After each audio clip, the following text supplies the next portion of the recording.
Fala galera, beleza? Quem tá falando com vocês aqui, o Zeca, vídeo gravado no improviso aqui, para emendar alguns tópicos aqui no canal.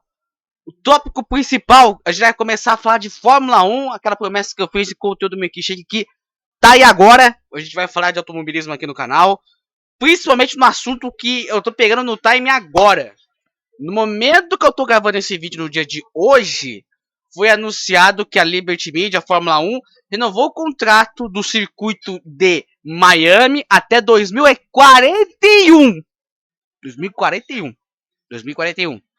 E a suspeita que eu tenho é a seguinte: esse circuito, na minha opinião, eu acho de qualidade muito duvidosa. Muito duvidosa. Então, eu não duvido nada. Eu tô falando por especificamente teoria da conspiração. Não tem fonte nenhuma. Mas eu não duvido nada que a Liberty tá fazendo lavagem de dinheiro para manter esse circuito da Fórmula 1, cara. Porque não é possível. Os moradores da região de Miami, próximo desse circuito especificamente, reclamam do circuito. Circuito não é de qualidade para estar na Fórmula 1. Então acho que o único motivo que explica para esse circuito estar na Fórmula 1, com certeza, é lavagem de dinheiro. Eu não duvido. Depois não me chame de maluco que eu não avisei, porque isso aqui tá cheirando lavagem de dinheiro.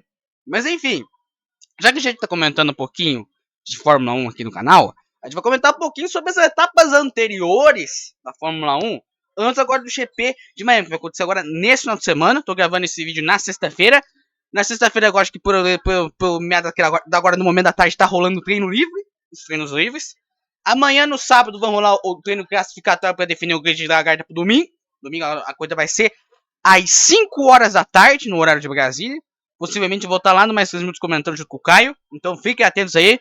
Se tiver tudo confirmado, a gente vai estar comentando o GP de Miami lá no canal do YouTube da Brasil Esportes, se der tudo certo.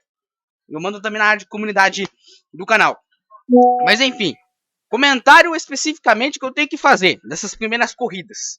Primeiramente, vamos indo de ordem cronológica. A primeira corrida foi na Austrália. E foi demonstrado de cara que a McLaren é a equipe a ser batida nessa temporada. É um consenso. Daí, especificamente, a questão é a seguinte. A McLaren subiu tanto o nível, e a Red Bull deu uma baita de uma decaída. O Verstappen consegue mascarar muito bem a qualidade do carro da Red Bull, cara. Porque o Lawson não durou 2 corridas nessa temporada. Não durou 2. Tiveram que chamar o Tsunoda. Tsunoda antes dessas 2 coisas, a gente não sabia onde o Tsunoda ia estar na temporada, cara. Se ele ia ficar na Racing Bulls, se ele um dia ia pra Aston Martin. De repente, do nada, depois dessa palhaçada que aconteceu com o Lawson com a Red Bull. A Red Bull também é uma máquina de piloto, né? Vamos lá. Kvyat, Gasly, Albon, talvez até o Weber, mas o Weber também de uma qualidade bem questionável, por assim dizer. Pérez. Gás Pérez, a gente vai comentar um pouquinho também sobre. Mas enfim, primeira corrida também foi com a maior tranquilidade do mundo. O Norris, eu pensei na primeira corrida, ó, agora o Norris mudou. Agora é um piloto mais maduro, vai conseguir mudar, tudo certo. Mal sabia eu. A questão, o Norris, eu acho que é a primeira vez de fato que ele tem um carro para competir título. Título mesmo. Porque, claro, né, na temporada especificamente, o Norris tinha um carro para fazer pontos especificamente, para carro para conseguir título, é agora. Só que tem em questão, o companheiro de equipe, o Piastri, a gente fala, né, ele é gelado. Eles falam que é a reencarnação do Kimi Raikkonen. Mas também não exagero, calma, gente. Torcedores, calma. Mas o Piastri, de primeiro momento, ele vai se mostrando um piloto muito calmo, tranquilo. Não tá cedendo a pressão no momento. Não é à toa que agora ele é líder do campeonato. Mas enfim, primeira corrida na Austrália, vitória do Norris, tranquilo. Daí estamos mostrando aqui a queda de rendimento na Red Bull especificamente. Aí tivemos outra corrida, agora tem que preciso lembrar aonde, porque minha memória é ruim. Vamos lá. Teve a corrida. Teve depois a corrida do GP da Austrália, teve o GP da China. O GP da Austrália quem ganhou foi o Norris, o Verstappen ficou em segundo e o Russell ficou em terceiro. Nessa corrida aí foi uma loucura, porque o George Russell ficou em terceiro e o Kimi Antonelli ficou em quarto. Cara, quem vê o desempenho do Antonelli na Fórmula 2, esquece que o cara destruiu nas categorias de base, cara. Eu fico assustado. Claro, né? O Antonelli, eu acho que ele não entregou um desempenho legal na Fórmula 2, porque o carro da Prema também tava horrível. Não que o carro da Invicta, que o Bortoleto venceu a Fórmula 2, também fosse um carro maravilhoso. De início eu tava pegando no tranco, mas quando pegou também, o Bortoleto pegou e só aproveitou. Manteve a consistência e ganhou o título. Fato, fato. Mas isso não muda que o Antonelli fez baitas campanhas nas categorias de base. O cara amassou na Prima. Cara, a Mercedes fez algo muito arriscado de jogar o Antonelli direto para a Fórmula 2. Eu acho que se eu fosse alguém da Mercedes, eu esperava um pouquinho. Ia fazer escadinha normal. Da Prema ia para a Fórmula 3, depois para a Fórmula 2, depois daí sim para a Fórmula 1. Mas aqui, não sei o que deu na cabeça do Toto Wolff, que ele ficou com gatilho com o que aconteceu com o Verstappen na época que ele era piloto, especificamente, que a gente já pegou ele, já subiu lá para as categorias, o cara fez estrago, já subiu lá para antiga Toro Rosso, tava quase esquecendo o nome, a antiga Toro Rosso, hoje em dia é a Racing Bulls, mas enfim. O Antonelli tá se mostrando que é um piloto que consegue se controlar bem a pressão, principalmente de assumir a bomba. Você pegar um lugar que é simplesmente do Hamilton, né? Você pegar um carro que era do Hamilton, é complicado. O Russell também vai se mostrando um piloto também bem tranquilo, né? Claro, a Mercedes ainda tá querendo encontrar o carro ideal, mas o Russell eu vejo que ele tem um potencial de, se der um carro bom para ele, o cara faz estrago. Acho que a mesma coisa também vale pro Russell, também vale também pro Antonelli. De novato especificamente, sabe? Eu ia comentar também sobre o Bortoleto, mas a gente sabe. O carro que a Sauber anda não é um carro, é um trator. Sabe como você tentar dirigir um trator, você querendo tirar soja especificamente? Ele brincando lá no chat do Que Pode Esse. Um abraço pro Kevin, um abraço também pro Fred, um abraço pro FH. Eu que nem comentei, é o momento agrobande com o Cabel Bortoleto, porque ele não tá dirigindo um carro, ele tá dirigindo um trator. Tipo, entendi como. Ah, esse piloto é muito ruim, é o Bortoleto. Mas como que você quer tirar critério? Se o carro da Sauber já nasceu ruim, já nasceu bichado. É complicado, né, velho? Claro, né? Lembrando, uma observação. No momento que eu tô gravando esse vídeo, eu fiquei sabendo que vai ter atualizações de alguns carros, inclusive do da Sauber. Eu espero que, claro, né, vai ser difícil porque a Sauber tá muito atrás, né? Eu espero que a Audi consiga dar um jeito depois dessa atenção que for tendo ano que vem. Mas pelo menos que essas atualizações da Sauber quebrem um galho, porque tá complicado, hein? Eu quero a mesma coisa de você tentar dirigir um trator no meio da pista. Tanto pro Bortoleto como também pro Huckenberg. Tem gente que subestima muito o Huckenberg. Principalmente na questão de não ter tido nenhum pódio na Fórmula 1. Mas o cara é um piloto consistente. O cara, quando dá um carro bom pra ele, consegue fazer ponto. Cara, ele não teve a oportunidade de ter um carro da cima de pelotão, né? Tipo, de média de pelotão pra baixo. Mas quando ele tem um carro dessa média aí, ele consegue pegar com esse tipo de equipe pede, que é fazer ponto. E isso o Huckenberg entrega. No momento, esse carro da Sauber tá de baixo pro meio. Não é questão, né? Tá muito abaixo do pelotão o carro da Sauber. Se conseguir dar uma atualizada legal, talvez fique lá pro meio do pelotão. Mas nada além disso. Nada além disso. A gente tem que colocar isso aí na cabeça. Não é fácil você conseguir manter um carro que nem o carro horroroso da Sauber na pista. Então leve em consideração. Por isso, essa questão. A Rubens Huckenberg conseguiu pontuar na Austrália, mas também condições totalmente um caos, né? Foi estratégia tipo na bobeada da Sauber que deu certo e o Huckenberg conseguiu marcar ponto. Porque esse carro da Sauber não dá para fazer ponto. Não dá. Daí a gente comentou sobre os novatos especificamente. O Durra daqui a pouco já vai sair também. O Colapito já tá atrás dele. Ficou esquisito, diga-se de passagem. Mas enfim. De novatos especificamente, o Antonelli eu acho que é o melhor que tá entregando desempenho agora. A gente foi cobrando do Bortoleto, mas o problema é que ele tem que levar em consideração o carro que ele tá correndo não é um carro bom, muito pelo contrário.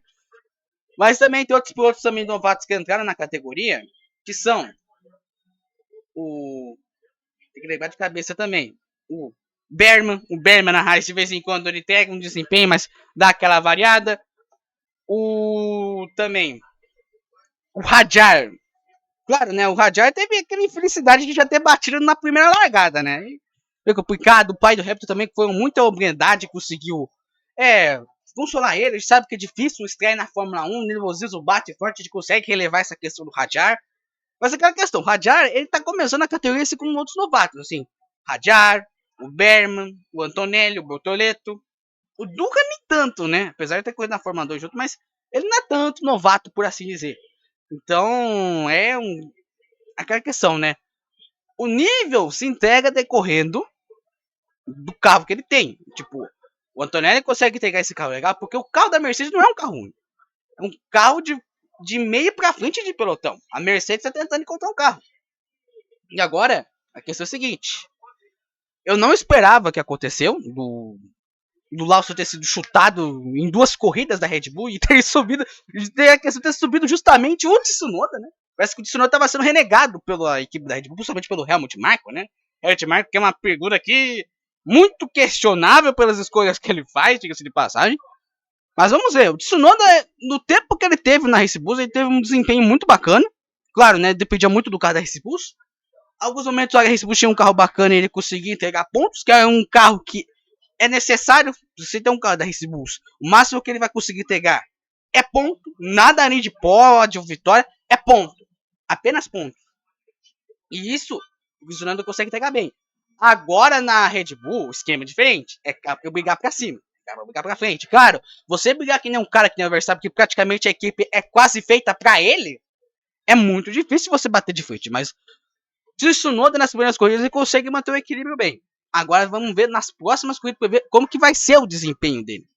Agora comentando um pouquinho das outras 2 corridas. Eu comentei no GP da Austrália, o Norris venceu, o Verstappen ficou em segundo e o Russell em terceiro. No GP da China, aí que a gente vê o desempenho do Piastri. O Piastri conseguiu entregar muito bem o resultado que deram para ele na China. Aí que ele mostrou um pouquinho de habilidade. Opa, não consegui pegar um resultado legal na Austrália, consegui pegar bem na China. Beleza, tranquilo. Norris em segundo, Russell em terceiro. Aí, GP do Japão. Esse GP do Japão é a prova de que nunca se brinque com o Max Verstappen. O cara, quando tem a oportunidade, ele pega e agarra com força. Mesmo com o carro da Red Bull ruim. Acho que é um dos piores carros da Red Bull no momento que o Verstappen já dirigiu. No momento. Que tá tentando se encontrar ali, o Verstappen entrega o que consegue entregar, puto pelo desempenho, né? Porque o carro é feito pra ele e pelo carro da Red Bull. Porque o carro da Red Bull essa temporada não ficou legal. Ele tá tentando se encontrar com a atualização, mas tá complicado. Enfim, foi lá, meteu a pole, segurou com a maior maciota do mundo, só fez aquela estratégia legal, tocou o pneu, vitória no bolso e tchau. Maior carro do mundo, como se o carro não tivesse problema ruim, tava tudo tranquilo. Impressionante. Aí, depois do Japão que foi essa tirada da cartola do Verstappen, tivemos o GP do Bahrein, que o Piastri venceu. O Piastri já venceu 2 corridas. Russell segundo, Norris em terceiro. Aí ficou batendo na cabeça. O Piastri é melhor do que o Norris? Como vai ser a hierarquia da McLaren agora? Porque tá tendo uma disputa ali. Quem ficar mais na frente vai ficar um ponto acima da McLaren. Sendo que o Norris já tá mais tempo na McLaren do que o Piastri. O Piastri que vai tá na McLaren desde 2023. O Norris tá bem mais, tem mais tempo do que ele. Já ficou batendo cabeça. Será que o Norris é tudo isso mesmo que falam? Um futuro campeão mundial que estavam falando quando ele chegou na categoria? Aí começou a ter essa discussão. Aí, agora a próxima corrida vai ser agora na Arábia Saudita? Ou esquecer de atualizar? Não atualizar não. Aí o Piastri venceu mais um. O Norris chegou em quarto. O Piastri já venceu 3 corridas. Começou aquela pressão em cima do Norris. Será que o Norris é tudo isso mesmo? Será que ele pode entregar coisas realmente podem ser entregues pelo carro? Porque o Norris a gente não nega que é um piloto legal. É um piloto bom. Dirige bem. Só que a questão é que o mental dele tá cobrando muito. É muita pressão em cima dele. Porque é a primeira vez que de fato que a McLaren vai ter um carro concorrendo pelo título de pilotos. Não levando em consideração no ano passado, a equipe da McLaren teve um carro tão bom a ponto de conseguir vencer o título de construtores ano passado. Mas de pilotos agora é a chance. Mas só que por causa de ter uma pessoa que nem o Piastri como companheiro de equipe, é a mesma coisa como se fosse comparar o Senna com o Prost. Mas só que a diferença é que o Prost tinha sido campeão mundial antes do Senna chegar na McLaren. Só que nessa questão, nem o Norris e nem o Piastri foram campeões mundiais. Então, a disputa vai ser entre os dois para ver quem dentro da equipe vai vencer o campeonato. É quase a mesma coisa do Hamilton com o Rosberg em 2016. Só que a diferença é que o Hamilton já tinha tido, o Rosberg não. O Rosberg ele colocou na cabeça que eu queria vencer o Hamilton de qualquer jeito, eu não queria mais perto do cara. O cara se esforçou pra cacete, a ponto que eu acho que ele cansou tanto. Que depois que terminou a temporada. Não, eu desisto, cara. Eu cansei, consegui o objetivo na carreira. Galera, valeu, vou me aposentar. Cansei. Praticamente isso aconteceu com o Rosberg depois de 2016. Mas agora, é cada um por si. Piastri faz o trabalho dele, o Norris o seu. Não vai ter ninguém. Isso pode dar manhaca no futuro que pessoas que nem o Verstappen e o pessoal da Ferrari ou da Mercedes pode saber aproveitar muito bem essa brecha, porque se chegar a acontecer a situação de ter uma guerra interna dentro da McLaren, pode acontecer uma bobeada a ponto de 2007, porque, pra quem não sabe, vai lembrar, 2007, o Hamilton começou a entrar na categoria já batendo no Alonso. Já batendo no Alonso. O Hamilton já na primeira temporada de Fórmula 1 em 2007 estava brigando pelo título.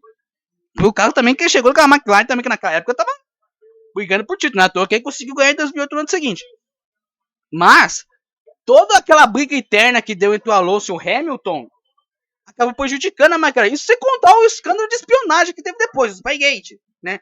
Que tava falando que os caras da McLaren estavam vigiando e copiando dados do carro da Ferrari. E no final quem venceu foi o Kimi Raikkonen de Ferrari. Porque muito mais por essa briga interna que estava tendo entre o Hamilton e o Alonso em 2007, não que o Raikkonen seja piloto ruim, não, pelo contrário. Na época que ele estava correndo na McLaren, o Raikkonen fazia bom desempenho, mas que a Ferrari do Schumacher era de outro nível, cara. É muito difícil de bater a Ferrari do Schumacher. Mas quando a McLaren conseguia bater de frente com o Raikkonen, conseguia pegar um cabra legal, só que o carro quebrava muito. Mas em 2007, era um consenso. Se nada desse errado, o título seria ou do Alonso ou do Hamilton. Só que tudo deu errado pra McLaren. Tudo deu errado. Isso acabou sobrando de mão beijada pro Raikkonen e ele deitou, rolou. É arriscado. Se a McLaren não tiver uma boa gestão de equipe por aí, é arriscado de acontecer a mesma coisa de 2007 agora. Porque, apesar da McLaren estar em um alto nível, a gente tem que lembrar também que no decorrer do campeonato, já estamos no final de regulamento, gente. O regulamento vai virar para o ano que vem. Ou seja, vai pro tudo ou nada. Ou seja, vai chegar um momento que a Red Bull, o Verstappen pode subir de nível, a Ferrari pode subir de nível também, a Mercedes também. Acho que as equipes que podem bater a McLaren são essas, nada lá além disso. A Alpine também, depende da situação, mas esses motores da Renault também.